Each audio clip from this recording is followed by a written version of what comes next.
Hi everyone, I'm Jennifer Garapi, the pet therapist. I tell you what your pet would say if they could talk. So today we're going to talk about dog bones. Did you know that dog bones can kill your dog? In the last segment we talked about cooked bones, and today we're going to focus on raw bones. So your dog wants you to know that raw bones can be both safe and healthy, provided that you follow some guidelines. Now, wild dogs and my dog ancestors have been eating raw bones forever, right? You think about it, is there a microwave or an oven out in the woods or the prairie? No, right? They're eating raw. And as a dog, I biologically need the nutrients and the minerals that are found in these bones. Now, why else would raw bones be good for me? Well, let me count the ways.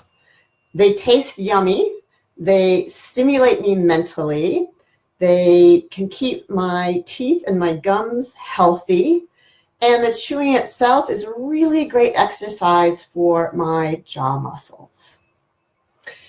So let's talk about the different types of raw bones, because if we divide them into two types, it'll make it easier to follow the guidelines that I'm going to share with you. And it'll make it easier to remember which is which and how to treat them. So the first type is what you would call an edible bone, and the second one is what I would call a recreational bone. So an edible bone is just that. It's one that I, as your dog, can eat.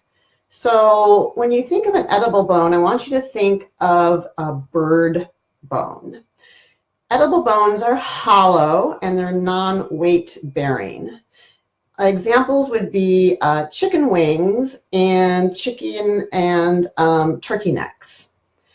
These are bones that are kind of soft and they're bendy and they have zero bone marrow. And they can be really easily ground up in a meat grinder.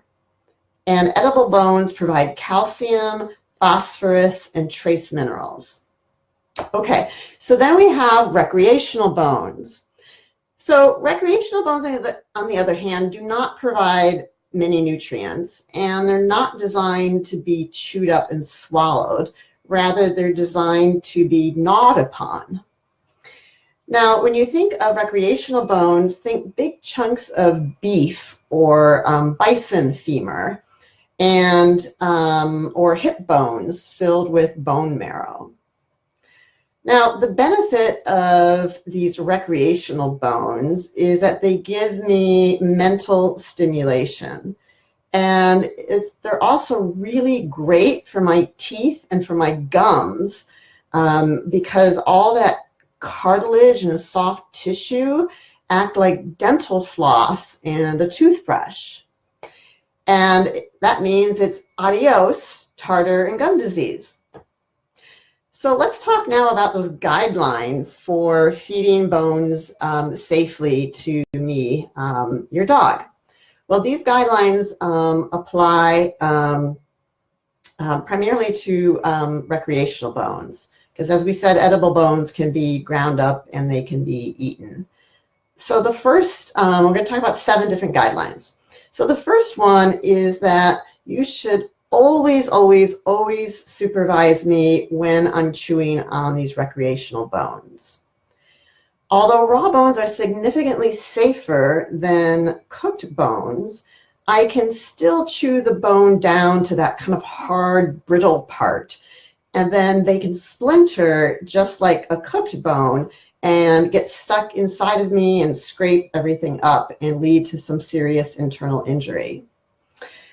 And if you're keeping a close eye on me, you can also immediately take that bone away if you see me choking or you notice any blood coming from my mouth because I'm just going to town on this bone.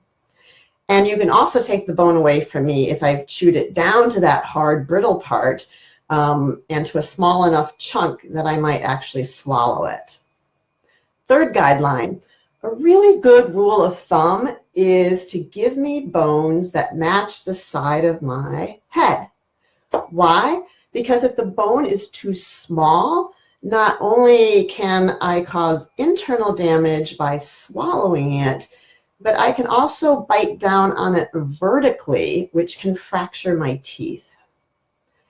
Guideline number 3, don't give me a bone as a snack between meals. Why? Well, because if I'm hungry, I'm more likely to see the bone as something to eat rather than something to enjoy chewing on. So I'm more likely to swallow the bone whole or to break it apart into smaller pieces that I can swallow. This can result in my digestive tract becoming obstructed, and it would mean an emergency trip to the vet, possibly for surgery, which would not be fun for me, nor would it be fun for you. Number 4, avoid pork and rib bones. So I'll say that again, avoid pork and rib bones. And the reason for that is that they are more likely to splinter. Number 5, if there are other dogs in the house, I want you to separate us, put us in different rooms, and give us the appropriate size bone for each of us. This way we're not resource guarding, we're not fighting each other for the bone, and we each have the bone that matches the size of our head. Number 6, no bones for me if I've had dental crowns. I mean, that just makes sense, right? You just spent a lot of money getting dental work done on me, and then you give me a bone and I'm going to crack my crown. That makes no sense whatsoever, right? And number 7, no recreational bones for me at all if I have pancreatitis or poor digestion. And the reason for this is because raw bone marrow is very rich, and it can cause a flare-up of my pancreatitis and diarrhea. Don't we just love cleaning up after diarrhea, right? However, you can scoop out the bone marrow and then give me the rest of the bone.